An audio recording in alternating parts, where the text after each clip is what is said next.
What is going on, Misfit Nation? Welcome back to another episode of the Misfit Wrestling Podcast. I am your host, Matt the Misfit, and this is your Monday Night Raw review for October the 2nd, 2023, in what I thought was another solid episode of Monday Night Raw, 3 weeks in a row. What it is, I don't know what's going on. I don't know what type of drugs Triple H is taking, but please keep taking them. Before we get into all the stuff that's going to happen here, because there was a lot of things happening on the show. We had an Intercontinental Championship main event between Tommaso Ciampa and the champion Gunther. We've seen the return of Johnny Gargano and the reuniting of DIY finally after 600 months, years, whatever it seems like. Feels like it's that long. We've seen the final stretch of the build to Fastlane with more matches announced for the show. And then I believe we had actually two matches. Well, technically two matches officially announced for the show. One of them, three of them rather, happened on SmackDown. Or two of them happened on SmackDown, and one happened tonight on Raw. And also, we had what seemed to be the third week in a row a tease to the return, a potential return to WWE for one CM Punk. We'll talk about that and much, much more. What I want you to do is hit that like button, hit that subscribe button on the YouTube, youtube.com/@MisfitWrestlingPodcast. You can follow these social medias, which we'll talk about here because finally I was able to change the @ on the Twitter machine here for the new podcast area. So now it's @PileDriverPulse. You can just find that up on there. Just type in @PileDriverPulse in your search engine on Twitter. Also on Instagram, it's still Misfit Wrestling Pod. Everywhere else, the Spotify, iHeartRadio, Amazon Music, Google Podcast, Stitcher, Audible, and Pandora. We have up on the channels now the AEW Wrestle Dream review, where Edge made his AEW debut, and going to be a full-time wrestler. Going to be there full-time. He's going to have a match with Luchasaurus not this coming Wednesday, but next Wednesday against Luchasaurus on Dynamite. He's going to be on Dynamite this week to address the AEW fans, and he'll be here every week on Dynamite, Rampage, maybe Collision. He's doing the CM Punk shtick before All Out, basically, 2022 last year. So, and all that stuff is where it is. A lot of things were planned for tonight's show. We had Jey Uso was going to take on Damian Priest. That didn't end up happening because Damian Priest was not medically cleared to compete on the show. Becky Lynch was supposed to defend the NXT Women's Championship against Tegan Nox. That was moved to next week because of Becky not being medically cleared as well, because she had lacerations on her elbow during her Extreme Rules match on Saturday night at No Mercy. Though she said she would be at NXT tomorrow night to do whatever it is, to look for another challenger, I guess, or whatnot. And all that stuff here. So I believe there's another match that was kind of changed around.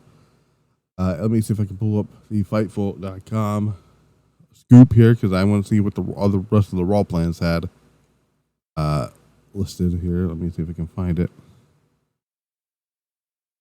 Let's see if I can find it here. Yeah, no, that's basically about it. So, the show opened. What was supposed to be Nia Jax versus Shayna Baszler ended up just being a brawl here because they start beating the shit out of each other. All this security comes out here. Then comes Raquel Rodriguez. They were doing all that stuff there. And then all of a sudden, Rhea Ripley comes out, makes her triumphant return. Massive pop from the fans. They get into it, all that stuff there.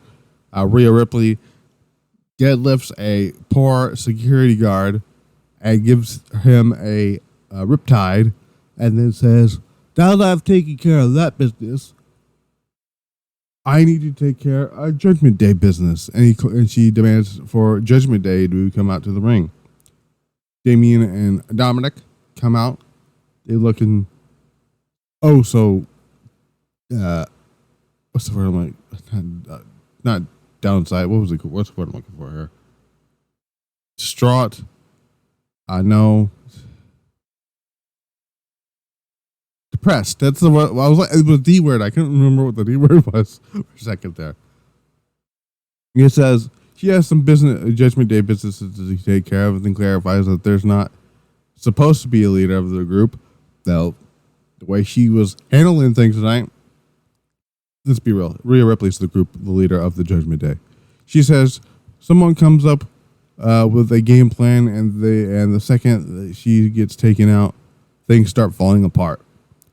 She says she left everything up to Damian Priest to handle things while she was gone, but he didn't. And now both he and Finn Balor are sidelined. She says that if it wasn't enough, Dominic Mysterio lost the North American Championship on Saturday night, and he wasn't there to help him, meaning Damian Priest. And now they have this Cody Rhodes and Jey Uso problem. She asks, what's he going to do about it? Talking about Priest. Priest tells Rhea that she isn't saying anything and he doesn't already know. He says he will push harder, and then says screw Cody, Jey, and the fans. He points out that he's still holding his money big briefcase and his championships. Dominic's title is nowhere to be seen. Crowd starts chanting, "Where's your title?" to Dominic. Rhea glares over at Dominic. She says that says that she is his mommy, and that makes him her poppy. That weird saying that I don't know. The way I wrote it is not how I said it. She says that there's a rematch on NXT against Trick Williams on NXT, and says if he loses, then don't bother coming back to the Judgment Day, is basically what I said here. Jey Uso's music hits. He gets his way down to the ring, gives Rhea a proper welcome back, says that everyone missed her during her absence, and now there's a new tribal chief on Monday Night Raw, and she clearly has bigger balls than Roman Reigns does, and that was a good line, which Rhea kind of cracked a smile at that. Priest tells Jey that he's tired of hearing him talk. Looks to go after Jey, but Dominic stops him. Reminds Priest that he isn't medically cleared to handle Judgment Day business. He says he'll step up to take care of things, and allows Priest to do so despite Rhea's protest. Rhea and Priest exit the ring. Jey super kicks Dominic.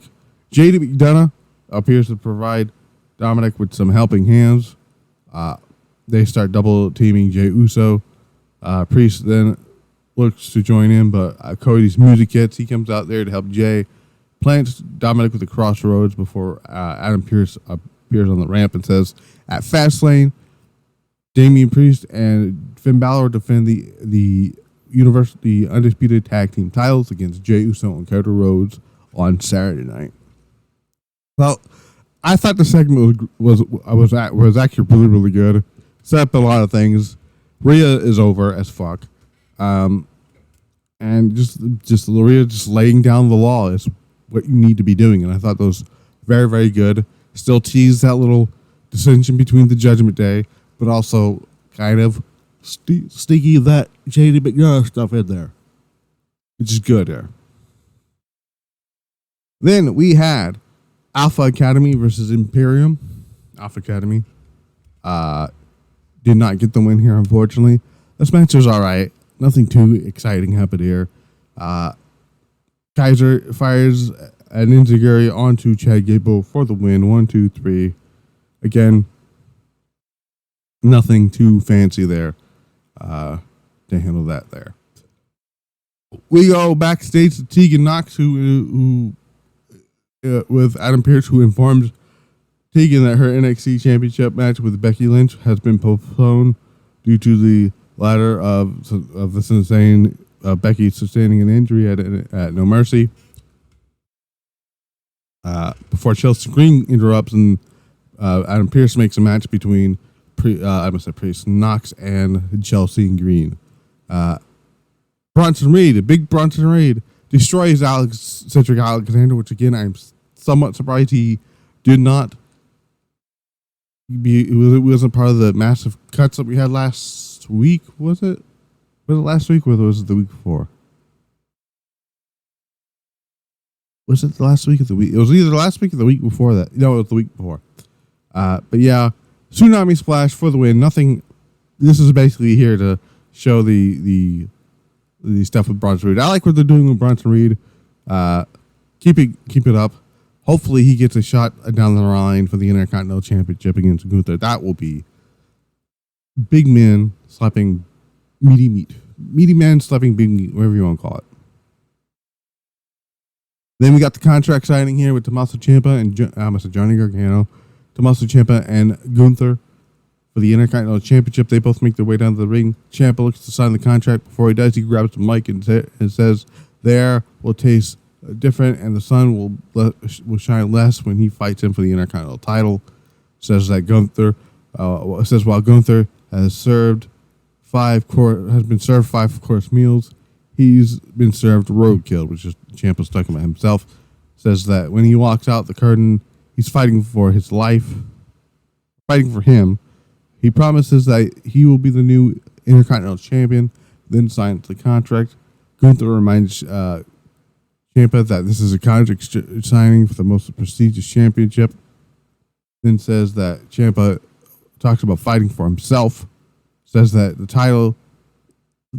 his title is near and dear to him. Talking about the Intercontinental title. Ciampa says Gunther is confident for someone whose world is about to crumble around him. Gunther tells Ciampa to never interrupt him again. Says that this is the closest you will ever get with the Intercontinental title because he holds the IC title in front of Ciampa's face dangling in his direction there. Ciampa says there will be a great deal of eyes on them, and says that they don't have to wait until next week or Fastlane to do the Intercontinental title match. So how about they do it tonight? Gunther signs the contract, agrees, and then Adam Pearce makes that match official for later on tonight. Kofi Kingston versus Ivar. Ivar actually does not get the win here. Ivar does all this stuff here. That was all right. Woods gets the win here, but again, nothing there here. Woods lands a few chops and follows it up with a pair of kicks and forearms. Wood gets Ivar up on his shoulders, delivers a Death Valley driver, but Ivar plants Woods and ascends to the top rope. Woods pulls down Ivar, but Ivar executes a sit out and climbs back up to the top rope. He looks to do for a splash. Woods avoids it and rolls up Ivar. Ivar kicks out. Woods rolls him up once again and gets the pin on him. Again, it was nothing else. But after the match was what people like to talk about here. Ivar then attacks Woods. Kofi tries to get involved. He gets beat up for his troubles, and Ivar delivers then a moonsault on both men, and that's how that segment ended. So I don't know what we're doing with Ivar, but this is quite enjoyable to see him just manhandle people. So I'm enjoying it.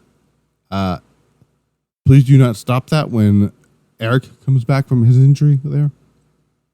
Then we got a in-ring segment with Seth Rollins, and this is very interesting and for several different reasons here because and I said it at the top of the podcast about a certain Chicago native and tease 3 weeks in a row, might I add, for this person's maybe arrival here. So Rollins welcomes fans to Monday Night Raw, or Rollins whether, but Cole, before Cole says he comes up with a lot of nicknames for Rollins over the years. He says he's called Rollins a puppeteer at times, but now it seems more like he's like the puppet. Rollins gets a little defensive and says he's been asking for for the rematch for weeks. Cole asks Rollins why is he participating in the last man standing match against Nakamura at Fastlane. Rollins asks, how many years have you been doing commentary? And how many shows have you missed? And Cole says 2. Rollins says he knows what it's like to be addicted to the business. He explains that by leaving out on the ring, he will be an honorable man who set an example for his daughter. Nakamura, before I get into the CM Punk stuff, I want to read the rest of this segment here. Nakamura appears on the Tron with a message saying, whatever it was he said, blindsides Rollins in the ring, starts beating up with the chairs and delivering kinshasas, and he mocks him by counting 10. And then at one point, he does a fast count for the 10, grabs the World Championship, holds it up as that segment ends. So 2 things. Let's talk about the Nakamura thing first, because I did mention this on Twitter. If I can find it. Where is it? I made a tweet here. Where is that? Okay, so Shinsuke Nakamura is front and center for the promotional material for WWE's return to Japanese television later this month. I would not be at all surprised if Nakamura wins the title for this specific reason. Now, I posted this without understanding most of what was said in the promo, because right after that, right? So let me see if I can find what was said here. So Michael Cole said the words, a puppet and a manipulator. Why is that? What does that have to do with CM Punk? Well, I'm glad you asked. Because this was a promo that CM Punk said in Ring of Honor. So last week, Seth Rollins called him the best in the world, and then this week he does the puppeteer thing, which is so here's exactly what Punk had said back in 2005. He said, "This is my stage, this is my theater. You are my puppets, and I pull those strings," which is a reference to what Rollins said in a way, or not Rollins, not Cody, what the hell is his name? Michael Cole said, maybe start to believe something. And I'm like, and it's because then not even a few minutes later, I tweeted out just simply, I'm not saying this is going to happen, but is WWE really planting seeds for CM Punk versus Seth Rollins at WrestleMania?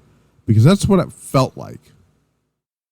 And then one of my friends said, y'all reaching on this. And I said, well, I would have said that. However, they've been doing a lot of references to Punk since he got released from AEW, more so than the past 3 weeks.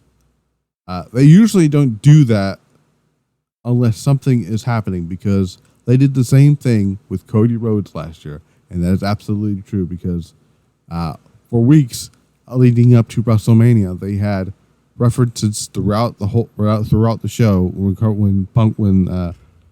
Rollins was on the show talking about stuff that was referenced to Cody Rhodes and AEW. And Triple H, he has always done things by design. So could we, in fact, be seeing the Second City Saint make a return to WWE? I don't know. But usually, because from 2014 to 2020, wasn't looking very likely that was going to happen, like at all. However, unlike those times, this time is different, because there is a really, really good chance that it's going to happen. Not saying it is, but it's way more likely now than it has ever been to actually happening. Also, next month, WWE's in Chicago for Survivor Series. Depending on whether or not Punk has a non-compete clause for AEW, because and that's another thing I wanted to mention, because and I said, I don't think WWE would be doing these references to Punk only during, and they aren't doing this with everybody else. They're only doing it with not with Cody Rhodes. They aren't doing it with Cody. They aren't doing it with Drew. They're not doing it with Roman's on the show, so I can't say him. They're not doing it with LA Knight. They're not doing it with Sami Zayn. They're not doing it with Kevin Owens. They're doing it with Seth Rollins. It's happened with Rollins not once, not twice, but 3 times in the past 3 weeks. They would not be doing references like that if Punk was on a non-compete clause.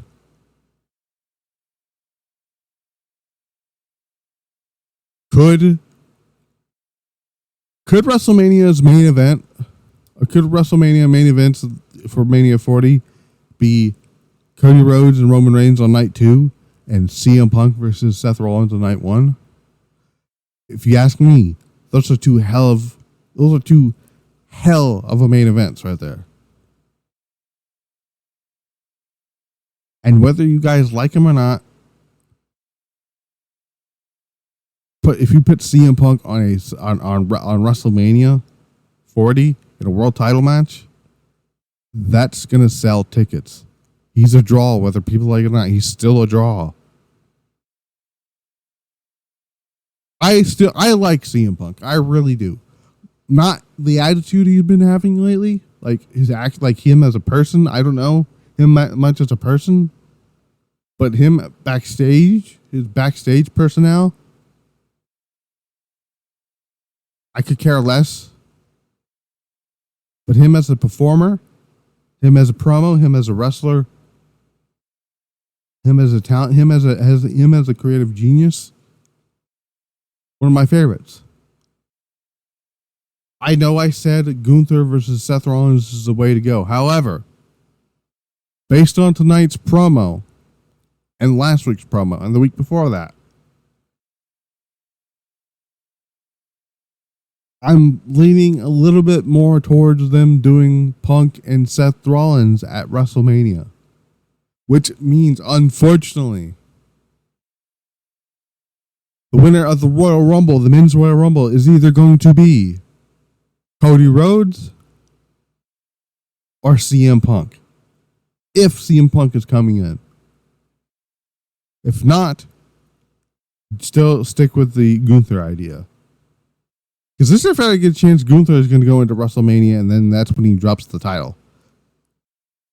So, is there ever a chance that Nakamura wins on Saturday? Personally, I would rather, I kind of want to see it, because if not, I feel like this character may lose a little bit of steam, because Triple H has done a phenomenal job with this version of Shinsuke Nakamura. This heel run that Nakamura is on currently is one of the best runs he's had on the main roster, and his best run since his NXT days. I put out the tweet: Triple H's heel Nakamura is better or greater than Vince's Nakamura heel run. It's night and day. Like, Vince's Nakamura, when he was a heel, was just doing low blows and nut shots to fucking AJ Styles every week on SmackDown, and it's just no one cared. But now, people are interested in this version of Shinsuke Nakamura. People want to see Nakamura win the title. And also, there's some people out there that want to see Nakamura get his ass kicked for all the shit he's been talking to Seth Rollins. It's beautiful stuff. So how fitting it, how hilarious is it when you think about it that both heel runs of Shinsuke Nakamura feature a world championship match and a feud possibly ending in a last man standing match. Just think that's funny. Now, I didn't understand the logic with them doing the last man standing match for the AJ Styles feud, because I don't think it really called for it. With this story, with Rollins, it absolutely called for it. But, so how we know whether or not Seth Rollins versus CM Punk is now the plan for WrestleMania, assuming they got Punk and are just being hush-hush about it and tight-lipped about it.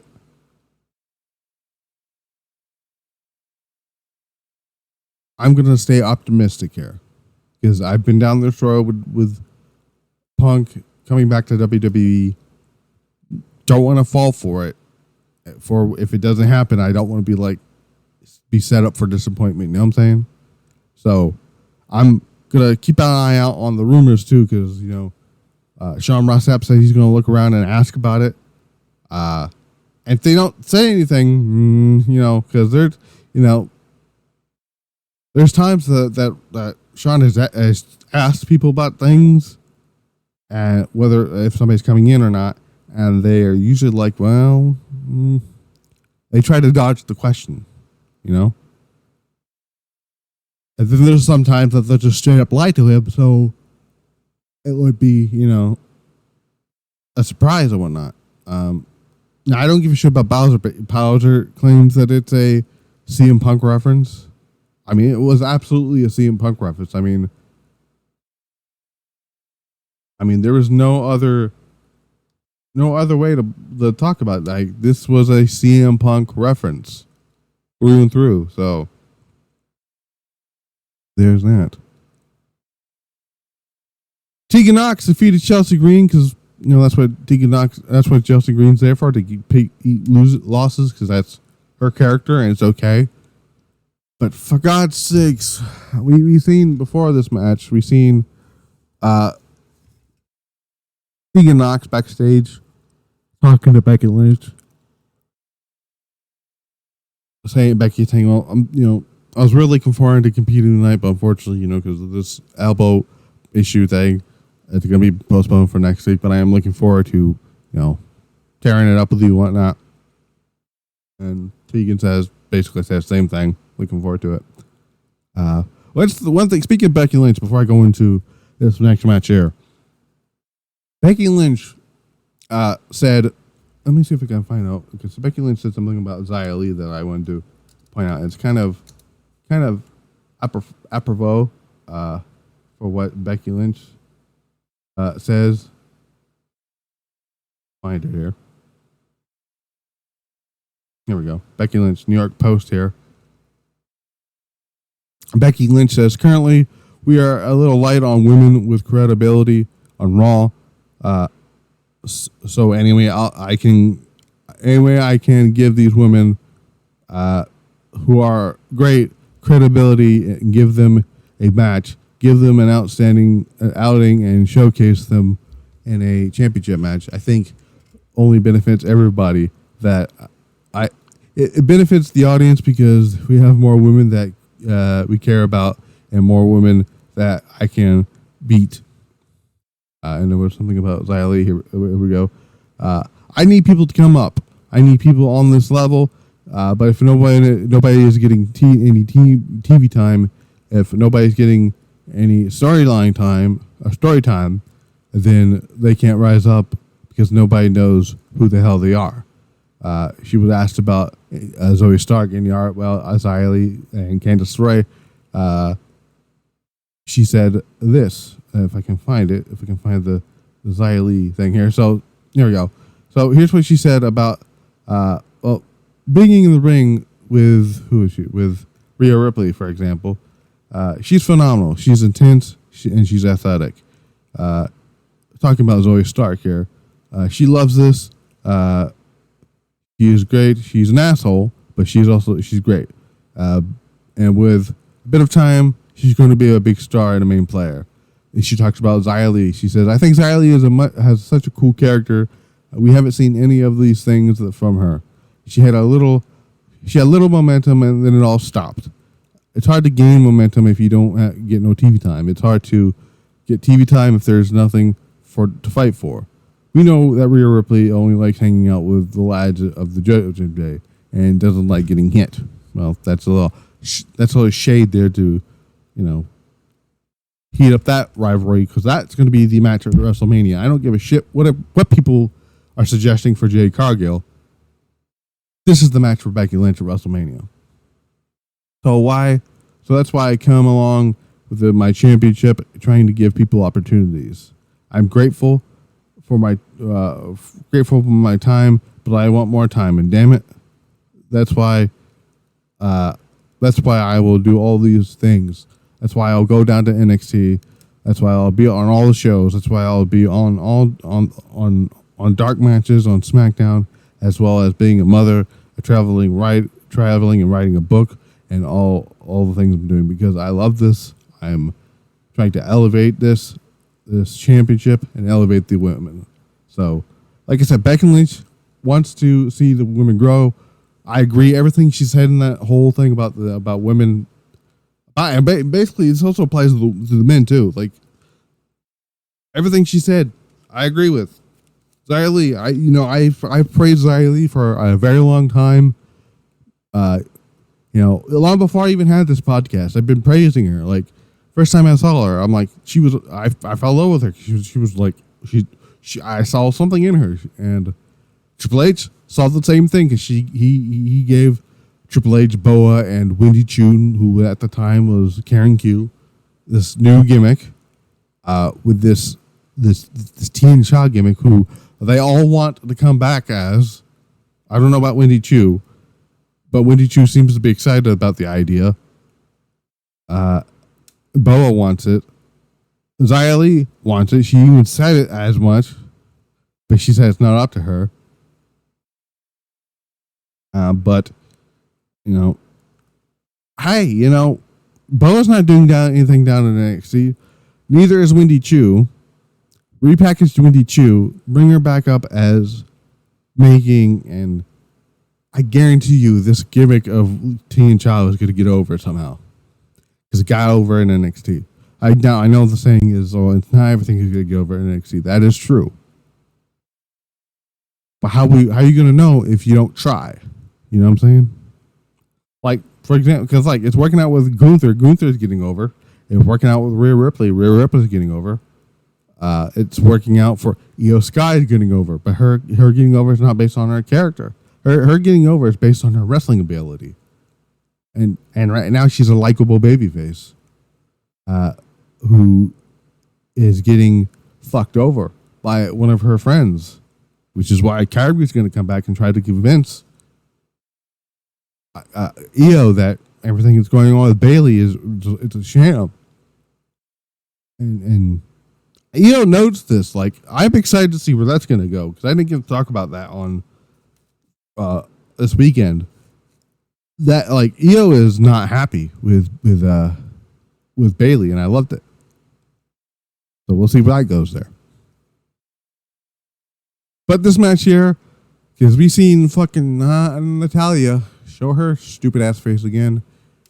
I'm like, no, just go away, Natty. Just go away. I'm surprised. Just go away. Just go. Tegan Knox gets the win here for the shiniest wizard. Sorry, excuse me. I don't know why I can't talk tonight. But that's all. I didn't really care about this match as much. It's nice to see Tegan Knox get TV time, though. It's great. I'm very happy Tegan Knox is getting TV time. Tegan Knox is great, and just very nice to see it. Drew McIntyre comes out, says basically I'm done being the nice guy. I don't really have to answer to anybody here. I wasn't going to come in here to do that stupid ass Miz TV bullshit, because no one gives a shit about that. Miz comes out after he specifically told Adam Pearce to make sure that the Miz does not come out here, or he's going to get his ass kicked. And guess what happened? The Miz got his ass kicked. Uh, McIntyre removes the top turnbuckle, smashing Miz's face into it, then hits the future shock DDT for the win. McIntyre then says, 30 seconds ago, he's not the man he was 30 seconds ago. He apologizes, then immediately forgives himself on behalf of everyone. So, again, slow descent into madness. The slow burn to that heel turn is doing wonders, and I'm loving every bit of it. That heel turn is going to be solidified because again, he mentioned Cody Rhodes. They're clearly setting up for Cody versus Drew McIntyre somewhere down the line before Cody goes over to SmackDown for the continuing build to his match with Roman Reigns at WrestleMania. Right now, they're building towards Drew McIntyre as a heel and Cody Rhodes. And when that happens, Drew's going to turn on Cody. Cody once again is going to be one of the most over baby faces on the show. Hopefully helping building up back his stock because outside of the fan reaction, he's not really doing much. I mean, clearly they're setting up his stuff for Survivor Series or War Games or whatever with the Judgment Day, but that's about it here. Trick Williams is on the show, who is the NXT North American champion. Says that introduces himself there. JD McDonough. By the way, before I mention this, I want to talk about something else here because we've seen earlier on we've seen Priest getting pissed off. JD says like, hey, man, and he's trying to talk, and he's like, I don't give a shit what you have to say. Rhea is like, just listen, motherfucker, just listen. And he says, you know how Sammy and Kevin are going to feel about Jay and Cody getting a title match. They're not going to be very happy about it. So this is going to be the thing to wedge between them. Is the game plan? He's saying, not McIntyre. Priest is like, well, sounds like a good idea. I'll think about it. I'll think it over. So then we had Cody. Speaking of Cody Rhodes, Jackie Redmond comes out, introduces Cody Rhodes, asks Cody about his upcoming tag team title match at Fastlane with Jey Uso. Says that he didn't think he'd be tagging with Jey Uso. Judgment Day has backed themselves into this match. He said he informs the Judgment Day that he and Jay will be on SmackDown this Friday, as it was announced that the tag team champions are going to be there as well, and we'll see what happens there as well. Main event time: Tommaso Ciampa challenging Gunther for the Intercontinental Championship.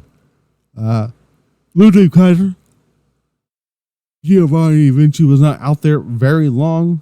They went back to the back here. This match was excellent. 19 minutes. Actually, more than 19 minutes if you really want to count TV commercials here. At one point, Gunther lands a chop over the overhand chop on Tommaso Ciampa into the corner. He stomps on him as Ciampa hangs from the top turnbuckle before the pair return to the outside, and Gunther delivers an overhand chop to Ciampa again. He looks for a second one, but Gunther smashes his hand into the announce desk, which seems like a move it's going to be an integral part to Gunther matches from going forward. Ciampa delivers a running knee off the ring apron, sends Gunther into the ring post head first. He sends Gunther's hand repeatedly into the announce table. Gunther fires back with some chops and dumps him on his backside. Gunther gets hit with Willow's Bell by Tommaso Ciampa. Fires some stomps. Gunther looks for Last Symphony, but his hand gives out. This opens up the door for Ciampa to deliver a reverse DDT. Then a running knee, looking for the fairy tale ending, but Gunther escapes, plants Ciampa with a suplex. Ciampa manages manages to lock in the Sicilian stretch once again, but Gunther gets his foot on the bottom rope to break the hold. Ciampa fires off some chops, but Gunther returns the favor. Ciampa lands a kick, but Gunther delivers a pair of power bombs and locks Ciampa into a sleeper hold, and Ciampa passes out. Gunther retains the Intercontinental Championship. Match-wise, match was excellent. Last time these two actually had a match against each other was an NXT TakeOver Stand and Deliver, which was the match on night 1 of that show where they were airing it for the first time ever. They were dual casting on both USA Network and Peacock, which I wish they would do that for Monday Night Raw, if I'm being honest here. You have on the television, you have the actual broadcast, right, going on with the commercials, but when they go to the picture-in-picture, you can have the announcer say, well, if you switch over to the WWE Network or Peacock, if you want to see the remainder, like the commercial version of this match here, or inside the commercial, wherever while they're on break, or if you're already on there, same thing. I like that idea, but that's just me here.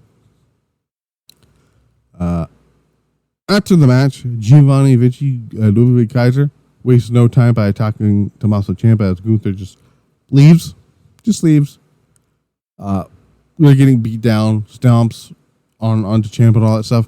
Johnny Gargano, his music hits. He comes out, heads to the ring to help Tommaso Ciampa. He spears Kaiser and lands a super kick. Does Ciampa and Gargano onto Giovanni Vinci, the meeting in the middle, as the show goes off the air with the crowd chanting yes, yes, yes, and whatever. So DOI is back. That's good. I'm very happy about that. Nice to see the tag team division grow a little bit more because they needed this here. So I would not mind to see Kevin Owens and Sami Zayn possibly win the titles back, but you know what? I could see the Judgment Day holding on to the tag titles for a lot longer. I could see the Judgment Day going into WrestleMania as the tag team champions and we get Priest and Balor versus DIY. And that sounds like a lot of fucking fun at WrestleMania. Sign me up. Sign me up for that. But yeah, I thought Monday Night Raw overall was a solid show this week. Again, Triple H is taking some type of drugs that's making him have these great shows. Because the last 3 weeks did not feel like a Vince McMahon show, and that's good news for me. That means I won't have to be pissed off about everything here. So, yeah. I don't have to worry about all that stuff there. I think, so what's happening next week with the championship match that we're supposed to have this week with Becky Lynch and Tegan Knox. I think we have something else announced for next week. I'm not actually sure. Friday night SmackDown, of course, we're going to have Cody, Jay, Jimmy, Cena. All of them people are going to be there for the final SmackDown before Fastlane.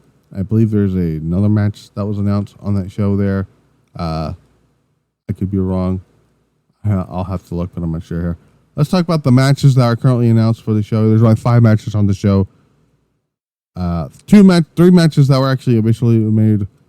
2 of them on SmackDown, and 1 was on tonight. Tonight, obviously, we talked about the Judgment Day defending against Cody Rhodes and Jey Uso. Rey Mysterio, Santos Escobar, and either Joaquin Wilde or Cruz del Toro from LWO will take on Bobby Lashley and the Street Profits in the 6-man tag match that was made official on SmackDown. And Io Sky will defend the WWE Women's Championship against Asuka and Charlotte Flair. Hopefully, Asuka does not. Oh, I wouldn't mind seeing Asuka win the title again, but Io Sky just won the title, and she had that banger of a match with Asuka 2 weeks ago on SmackDown. I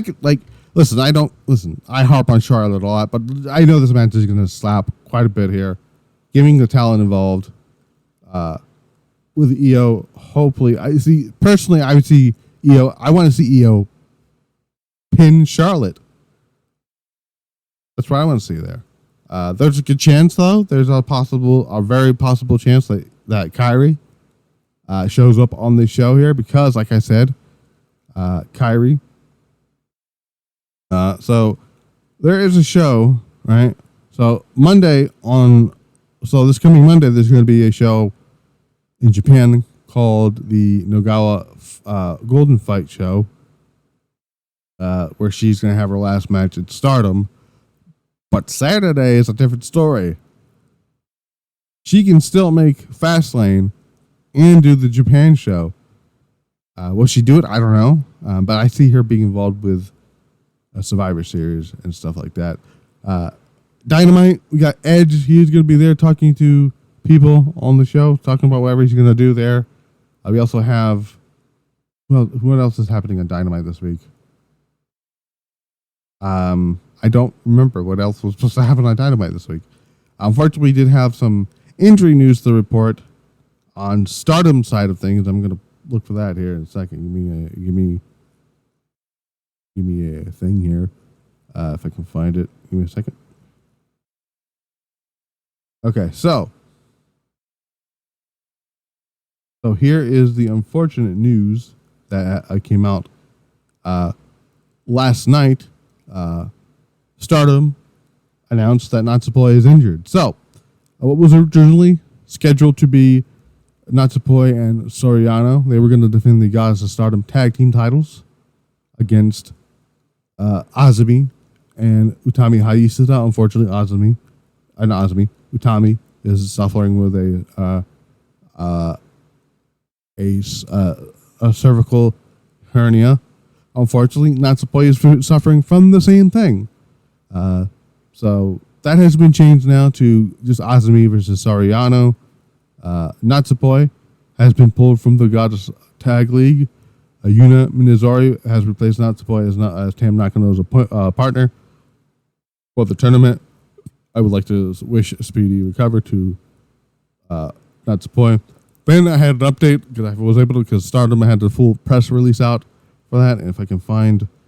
Anyway, the update is Utami and Starlight Kid have also been pulled from the the Goddess Tag League. So now Ami Sure will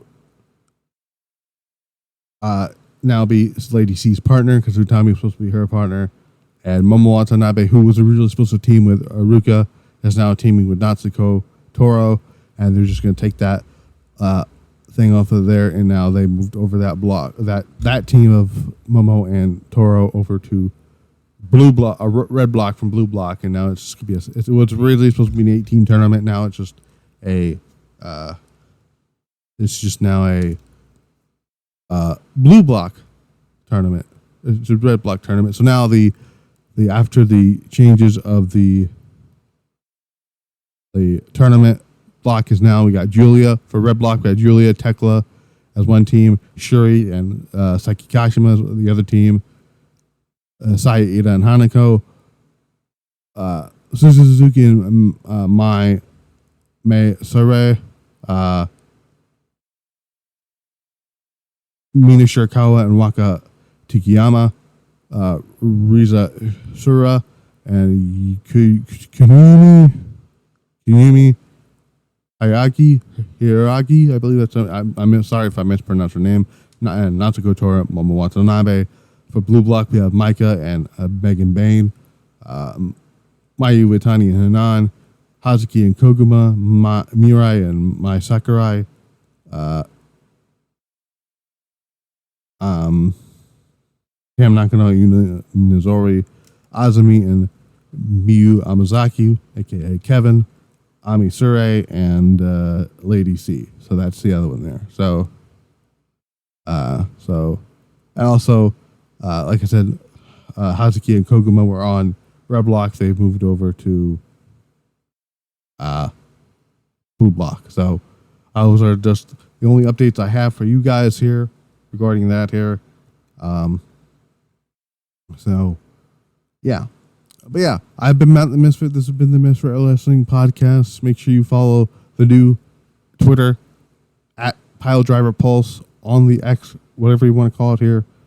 And I will see you guys back here for, I must say SmackDown, for hopefully for Dynamite. I am probably going to review Dynamite because Edge is on there. I want to see what they're going to talk about with that here. Until then, we're out.